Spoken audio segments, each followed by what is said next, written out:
If an average worker tried to match Elon Musk's fortune, they'd have to work for 8 million years. That's 30 times longer than human civilization has even existed.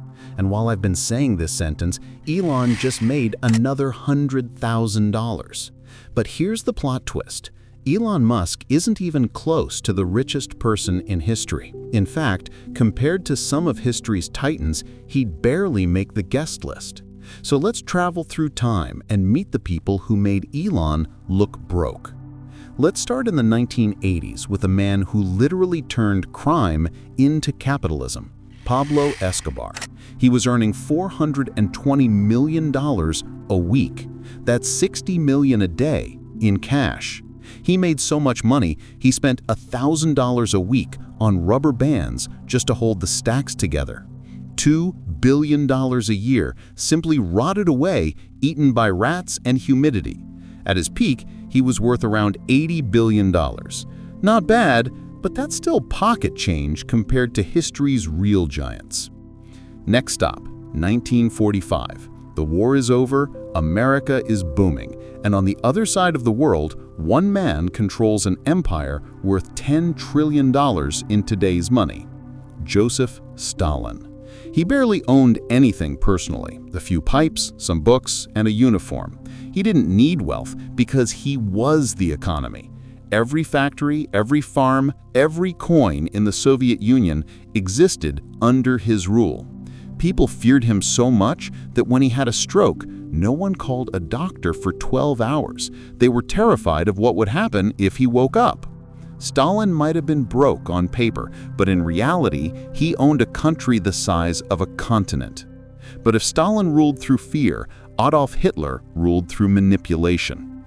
In 1909, he was a homeless artist selling postcards on the streets of Vienna.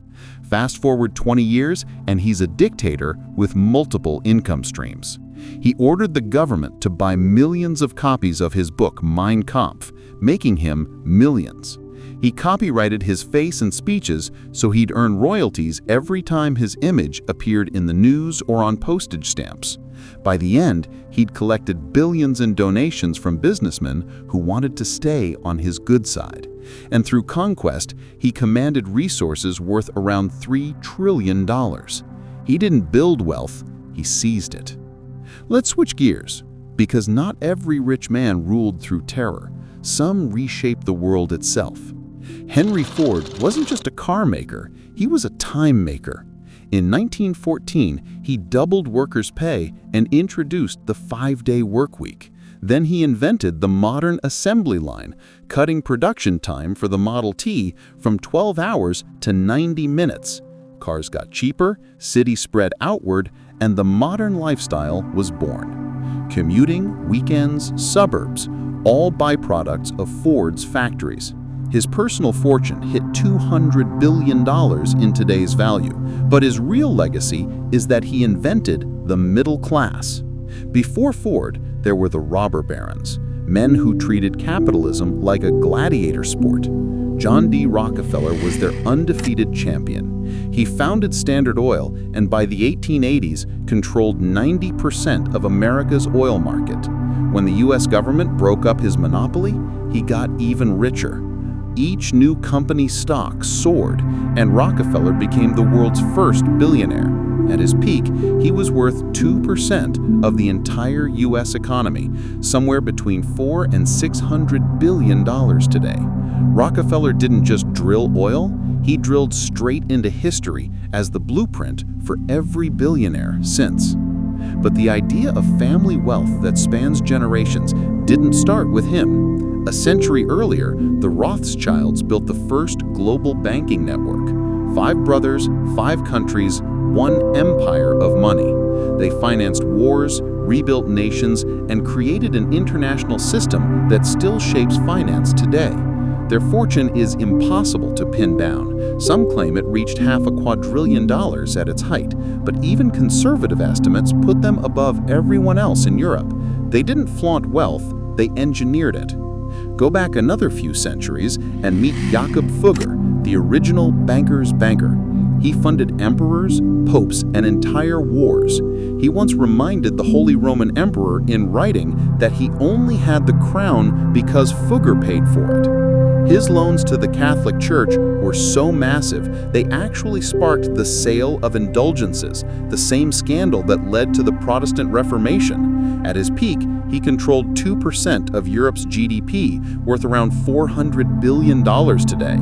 And despite his ruthless business tactics, he also founded the world's first social housing project, still running 500 years later, with rent fixed at €1 a year and 3 daily prayers for the Fuggers. But no one combined wealth and legend quite like Mansa Musa, the king of the Mali Empire. In 1324, he embarked on a pilgrimage to Mecca with 60,000 people and so much gold that he caused an economic crisis. He handed out so much of it in Cairo that gold prices crashed for over a decade. Mali sat on half of the world's known gold supply, and Musa controlled it all. His estimated fortune, roughly $400 billion, possibly more.